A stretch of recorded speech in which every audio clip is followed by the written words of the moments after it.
पगली। हाँ हाँ तभी बेटा के तू जानथस आगे बस पर बे एको दिन तू चक्कर मत कर बे।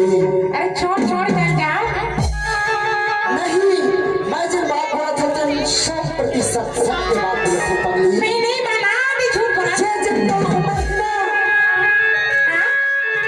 तेरी दूर पर बंद है पगली। ये तो उम्र के इस्तेमाल नया प्रेम करते हुए चल रहे पगली। तब तो जीवन के सत्य 100% मान्यता दियो। ऐसा से दिख रहा आगे बस निरंतर सा अजमाने चल चल चल जाओ दीवार टिकट मेरा होके वो खड़े खड़ा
भाऊ